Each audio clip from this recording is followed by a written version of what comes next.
Wednesday afternoon இன்றைக்கி மாங்காய், முருங்கைக்காய், கத்திரிக்காய் போட்டு சாம்பார் அண்ட் தென் அதுக்கு சைடிஷ்ஷாக வெண்டைக்காய், கேரட் பொரியல். ஃபஸ்ட்டே காய்கறி எல்லாமே கட் பண்ணி வச்சுட்டேன்.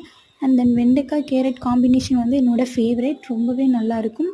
பேனில் ஆயில் ஊற்றிட்டு ஒரு சின்ன பச்சை மிளகா, பொடி பொடியாக நறுக்குன ஒரு பெரிய வெங்காயம், அதுக்கப்புறம் அது கூட நல்ல குட்டி குட்டியாக நறுக்குன கேரட், இதெல்லாம் மூணுத்தையும் சேர்த்து நல்லா கோல்டன் ப்ரௌன் வர வரைக்கும் நல்லா பண்ணிக்கோங்க.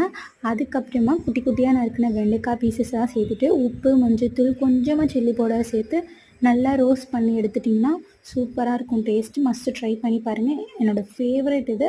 10 நிமிஷத்துக்கு முன்னாடி சிக்கனில் தயிர், மஞ்சள்தூள், கொஞ்சம் இஞ்சி பேஸ்ட் இதெல்லாம் சேர்த்து மேரினேட் பண்ணி எடுத்து வச்சுட்டேன். சிக்கன் கிரேவி மட்டும் எனக்கு அவ்வளோ வராது, ஸோ அம்மாவே ரெடி பண்ணிட்டாங்க. ஸோ ஆல்மோஸ்ட் எல்லாமே முடிஞ்சோன்னே மத்தியானம் லஞ்சும் எல்லாருமே சேர்ந்து உட்காந்து சாப்பிட்டோம். பட் சாப்பிட்டதை மட்டும் எடுக்க முடியல, நடுவில் கரண்ட் கட் ஆகிட்டு. பாய், நெக்ஸ்ட் வீடியோவில் மீட் பண்ணலாம்.